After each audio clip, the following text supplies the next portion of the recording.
Well, as she said, I'm Chris Waters, and I did my seminar paper research on the British petroleum oil crisis, and I did a qualitative fantasy themes analysis. Just kind of a basis of what I'm going to talk about today. First, I'm going to give you just kind of an overview of the crisis and tell you why it's important. And then we'll talk about a little bit of the theoretical background as well as my methods for conducting the survey.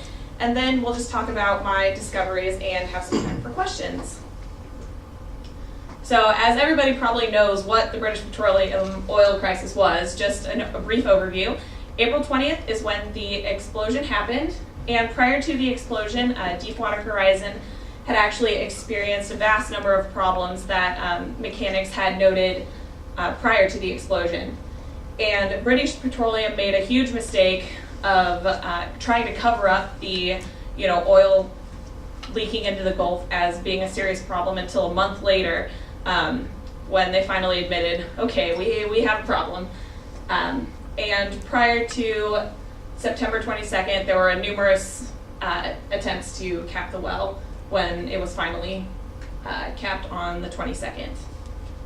Now, this is a really important study because agenda setting is important for public relations practitioners to just kind of be able to know what the public thinks about their organization and their efforts to control crisis, as well as know if their public relations efforts have worked. And this was also to understand BP's crisis plan. So my research question was, what are the recurring media themes during the BP oil spill crisis? And do a little bit of theoretical background. I started with salience, which is important to understanding agenda setting.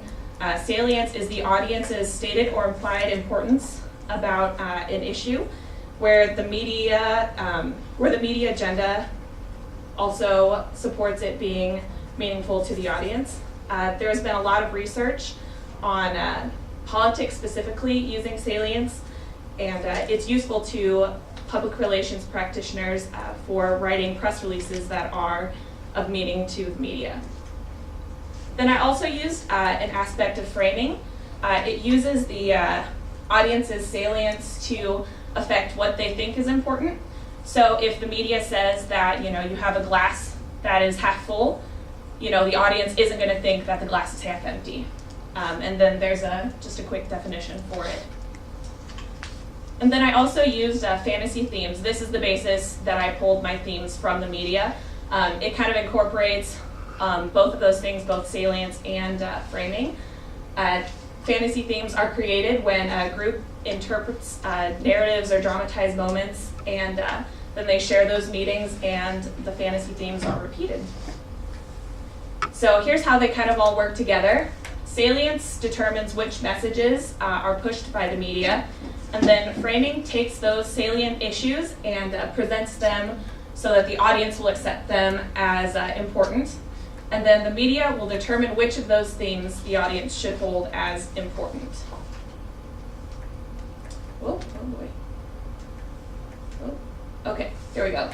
And here was kind of my method. What I did is I searched with the search terms BP oil spill on CNN and New York Times online, and I only searched the dates during the crisis, which would be April 20th to September 22nd. And I came up with 974 articles from the New York Times and 1,426 articles from CNN. So quite a broad range of articles. So to just kind of limit it down and make the study feasible, I limited it to full text stories only. And then I also only considered the headline and the lead of each story to determine the theme. So here's kind of some of the themes that I came up with. We've got the environment, enough oil to slick even Fonzie's hair. With this, there were three kind of emerging topics that fell within this. First was the oil in the water and on the coast. With more than 60,000 gallons of oil pouring in per day, people were very concerned with what this was going to do. So there were an overwhelming number of sources that confirmed this theme. They were also concerned about water quality because of the dispersants that BP was using to try and clear the oil in the Gulf. They were concerned about what the effect this would have on the water, the wildlife, as well as the coast. And finally, the health of the animals and the fish and the Gulf. There's an intricate ecosystem at risk, and many sources also restated this.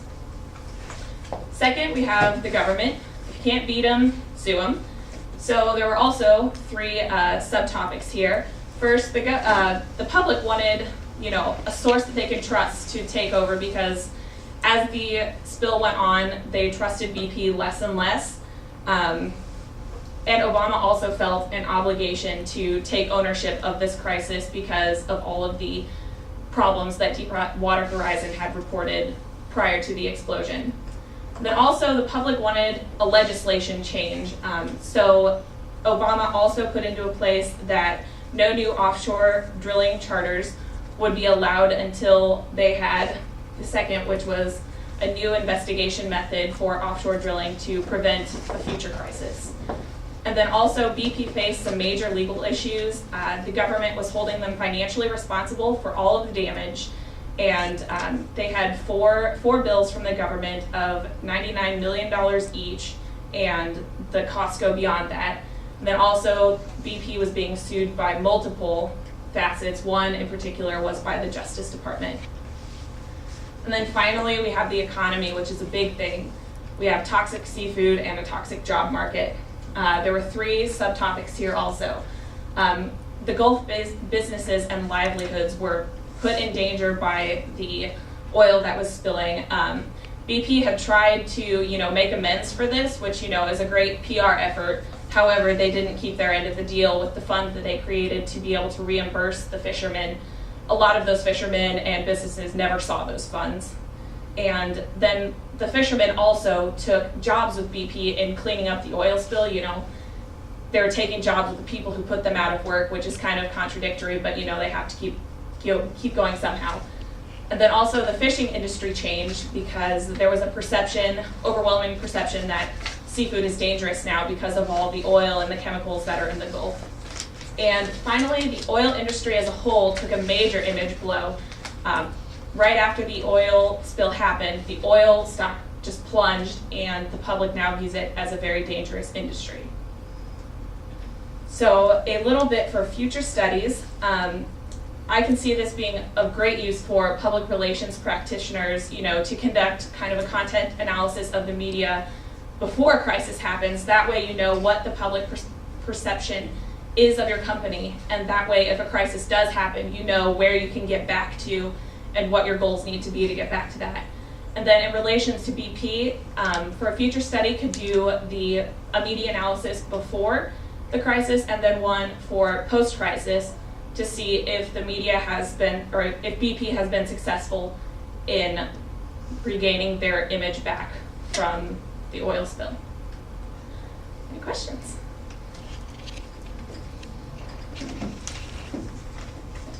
Fabulous. Oh, actually, okay. Yeah. Let's wait to see if somebody else asks first. Now, based on your future sort of research suggestions, I'm guessing you did a content analysis then, because when you talked about your methods, I didn't hear you say you did a content analysis of those articles. Yes, I did. Okay.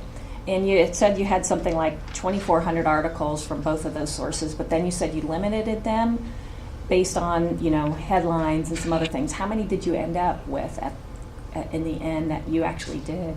I did every 10th. Ended up being about every 10th one. So I did about 240 articles total of evaluating their headlines and leads. Okay.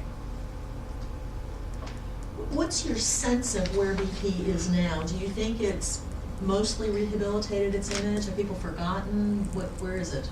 Well, in just kind of my general knowledge of the media, I would say they're working on it, but the blow that they took to their BP, just as that company, the blow that they took from the oil spill and their really failed PR attempts, especially in the beginning, that's going to be pretty difficult to come back from anyway. But I think the oil industry has been able to regain their image in the public eye. Maybe not BP specifically, though. Right. I know you've studied. Oh. I know you've studied crisis communication. Correct. And are there a couple of things, if you were brought into BP and you were asked to be a consultant, of how they could have done something differently, what would you suggest?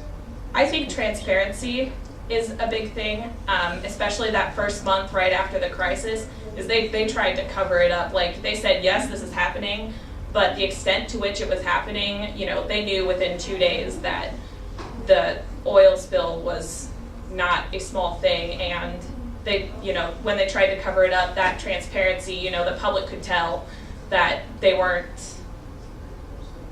doing everything, that they weren't telling us everything. And then some of the comments made by Tony Hayward, and the PR advisors for some of the comments that he was making, they should not have made it through. And the fact that I know a lot of people analyzed him, being on a yacht while this crisis is happening. And I think that image of him also hurt their company, and that, their PR practitioner should have said, you need to be on the coast all the time, not golfing in Europe, that sort of thing. That also hurt the company. Chris, was he listening? Do you have any sense of how that was happening? Was he listening to his PR people, or was he winging it on his own? He looked like he was, to me, like he was ad-libbing it.